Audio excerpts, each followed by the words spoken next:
Hi guys, I'm Caroline Peregrino and I'm a psychiatric nurse practitioner out of California. I am compelled to do this video because I think it's really needed, especially by new grad nurse practitioners. I have been a nurse practitioner since I graduated in 2015. So I've been kind of around a little bit and it just went by so fast. One of the reasons that I am compelled is I'm part of a lot of kind of social media FB group for nurse practitioners, and time again, almost like every single week you would find a post about feeling inadequate, nurse practitioners not feeling up to par, or feeling like they don't have the skills to treat patients, just a lot of this self-doubt and them asking for support. There's also a question on how much should I expect to be paid, and how much is my worth. And a lot of nurse practitioners then sometimes choosing even jobs that probably just comes their way because of this self-doubt that's already there, feeling inexperienced and feeling inadequate again, right? And I want to talk about that, and it's really important that you understand, one, where it's coming from and what is it that you can do about it so that you can change your perspective in this. One, it comes from, I think a lot of nurses, I think we know that a lot of nurses are female. There's more female nurses than there are male nurses, so likely there's more nurse practitioners who are female than male nurse practitioners, right? We know that as a fact. And as female, it's almost innate in us to always second guess ourselves, have that self-doubt.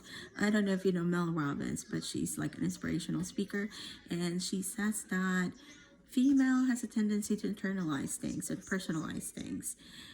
Male don't do that, they externalize. So like, for example, if when females go to interviews and they didn't get the job, they will personalize it and say that, what did I do wrong? What's wrong with me? There must be something wrong. I did something, I said something stupid during the interview, or I'm just not good enough. But man would go, oh, that was not the right job for me. I'm glad I didn't get hired, or something like that. They would externalize and blame it on something else other than themselves. And I think that's where it comes from, some of this self-doubt and questioning ourselves whether we are ready and prepared to treat patients as providers. Two, we are trained to follow orders. In nursing school, that's what we hear. You follow doctor's orders to the T. You cannot do anything pretty much without a doctor's order. Even as stupid as I know, you gotta get an order. Even, I'm sure you can think of a lot of stupid things that you need an order for, and you need to wake up the doctor in the middle of the night because you need to get that order, even though it's so minute, right? And it's ridiculous. And so that has been drilled in our head that you need to get a doctor's order before you can do anything. And now we are transitioning to becoming providers after getting our degree as nurse practitioners. Now what? Now I don't have anybody to follow. There's no one ordering me around, no one telling me what to do. When I'm faced with the situation now, I don't have anybody to call in the middle of the night anymore. And that is a blessing.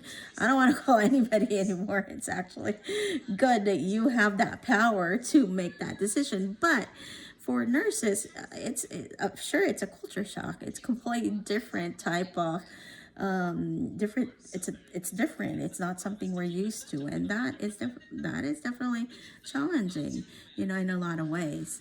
I think the other thing, that the number three reason why we feel this way is we compare ourselves to doctors.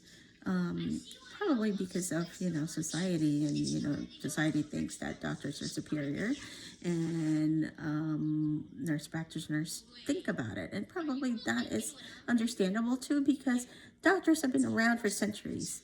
Nurse practitioners have been around not even 50 years. We are very new. So I think it's really important that we educate people. We cannot expect people to know what we do. We cannot expect people to understand our role. But you have to expect yourself to understand your work and your role so that you can then impart that to people, including your patients. There's no comparison between doctors and nurse practitioner. We cannot say we're superior than them, and they are not superior than us. We have different training. We learn through the nursing model. They learn through the medical model, and not one is better than the other. I think that our nursing model, there's a lot of strength in that, and there's a lot of value in that, and I don't want you to feel that it's a lot, but it's a lot less important than the medical training, because it's not. It's just different. And this is what I tell my patients when they ask me, oh, what do you do? I said, I went through the nursing model, and I graduated as a nurse initially, and then got my nurse practitioner, and I'm able to diagnose, treat, prescribe medication, and all of that. So we know that, and we can do that, which is what doctors do, right? They diagnose, put together all of the symptoms, and come up with a diagnosis and intervention. We learned that in nurse practitioner school. But there's more that we learned in the nursing school, which is to be an advocate, which is to be an educator, to be a liaison for patients, to be a maid for patients, to be a therapist for patients. So we are more than just a prescriber.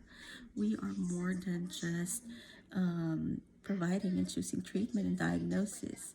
And I want you to remember that, and that, because that is who we are, and that's innate in us. I think as nurses, it becomes your personality. Once you graduate from nursing school, that becomes who you are pretty much as a person. And a lot of these things is you gotta just change your perspective in these things. And when you graduate, yes, sometimes well, all of us would feel like, okay, I don't have a lot of experience, and that's the truth. But it doesn't mean that you don't have value. It does not mean that you're starting from zero. It doesn't mean that you don't have your worth, because you are definitely worth it. Having a nursing background,